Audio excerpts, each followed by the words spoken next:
So here we are, part 2.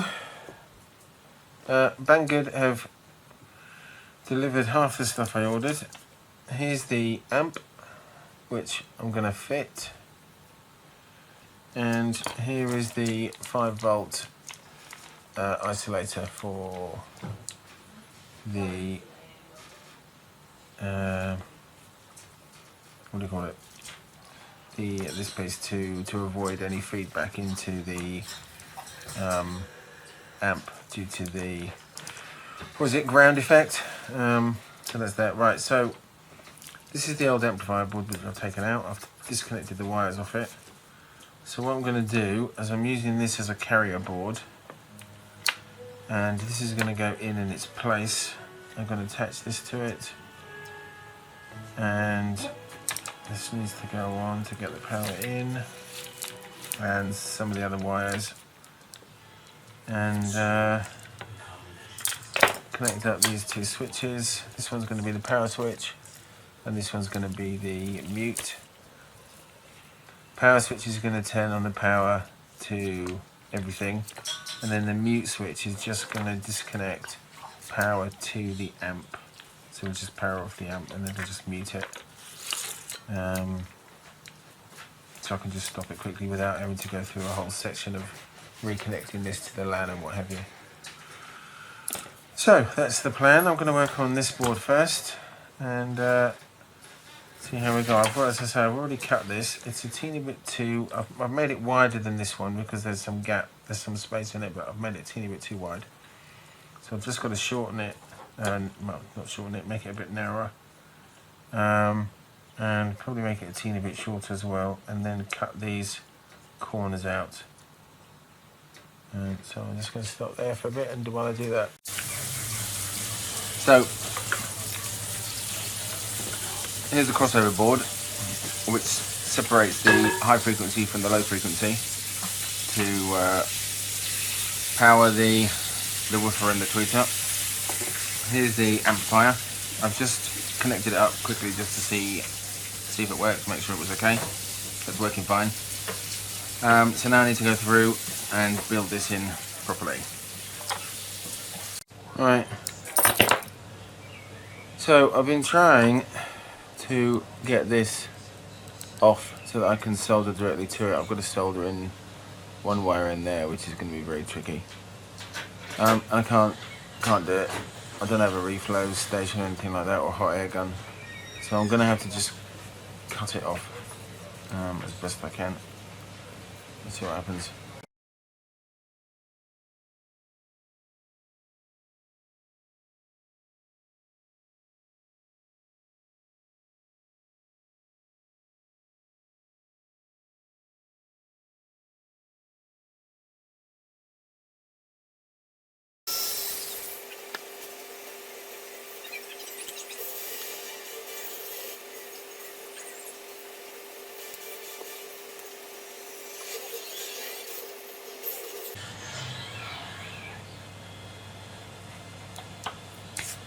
There we go.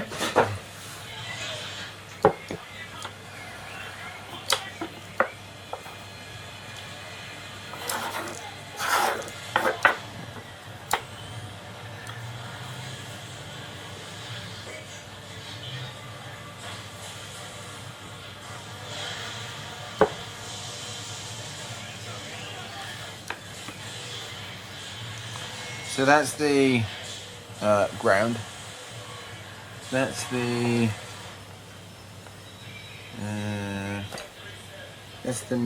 two connect to the middle. I can't remember if that's left or right.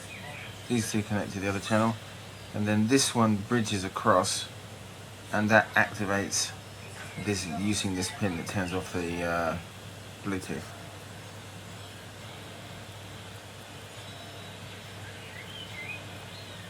So I just need to desolder that pin.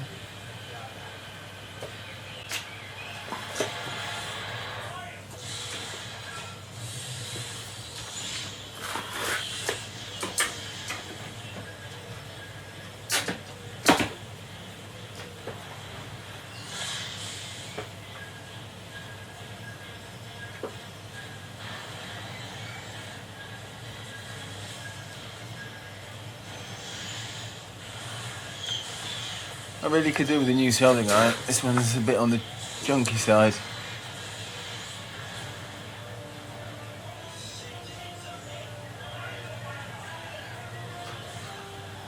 I have got a smaller one that's got a much narrower tip, but I don't know, it doesn't seem to get hot. Hot enough anyway.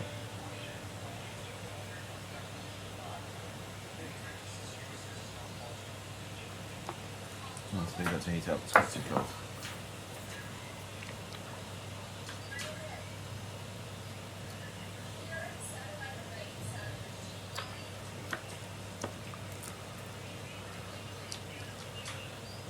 So here's I suppose a prototype of the board I made to go into the base of the speaker here, but I wasn't very careful about this thing, and it's not quite perpendicular to the board, and it's not in quite the right place, and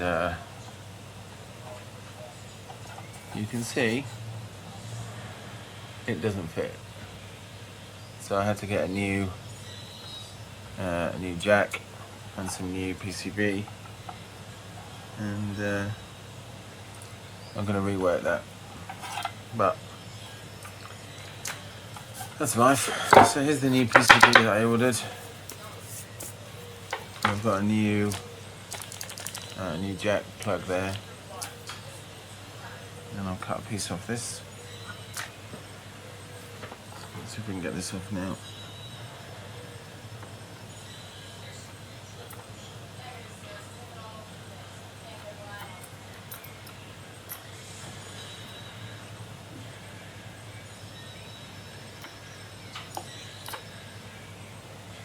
Yep. Right.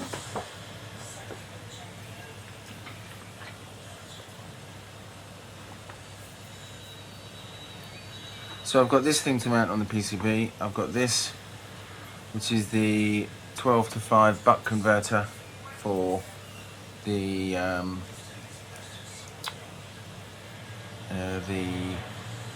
to stream board, and I've got a 5-volt. Oh, there we go. 5-volt isolator to avoid any ground loop feedback. So, get on with this.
Right,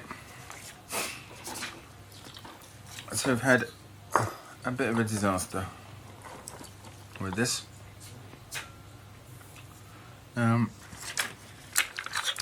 You can see here, I'll zoom that in a bit.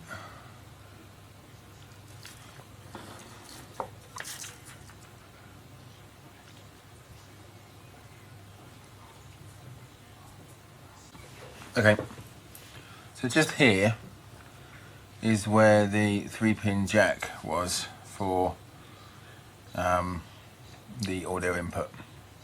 Now, there was 3 connectors down each side. One at the top there, one just there, another one there, 2 there, and another one at the top here. Now I did some continuity testing on it while it was in circuit, and this is what I found out. So when the plug was out, there was connectivity between these two, or continuity, and there was continuity between these two.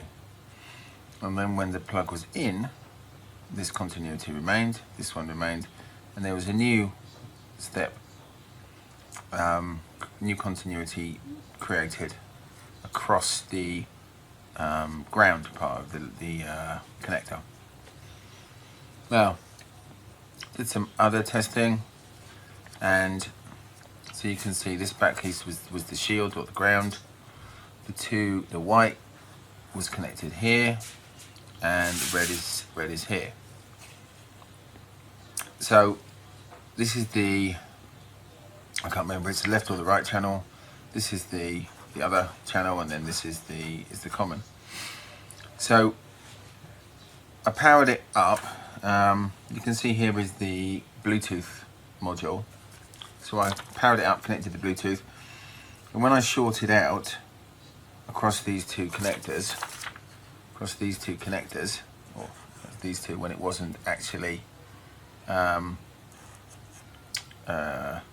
it wasn't a pin in there, then the music through the Bluetooth stopped, and I thought that meant that it was taking the input then from the phono jack, and as I didn't have something plugged into it, obviously no sound was coming out.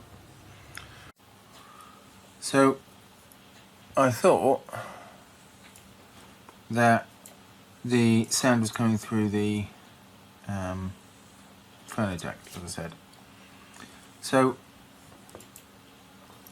I removed the jack itself. I've attached these. I've attached these wires onto the different points that I've described earlier. Run them across to the traces on the PCB here, and then connected the up to stream across to it. And unfortunately, when I flick the switch to short across these 2 points, nothing happens. The Bluetooth goes off as it did before, but it does not play the sound from the up to stream. So either I damaged one of the pads when I was removing it, or there's something else which I've been unable to work out. Either way, I can't get this amplifier to work without a phono connection to it. So this remains a Bluetooth amplifier board, which I can use in some other projects, but I can't use it in this project. So I've had to order another amplifier board, one which just has a phono input, so I don't have any problem with switching between the two. And as soon as that arrives, I'm going to solder that up and we'll try it again. So look out for episode 3, and I hope I'll have a working board.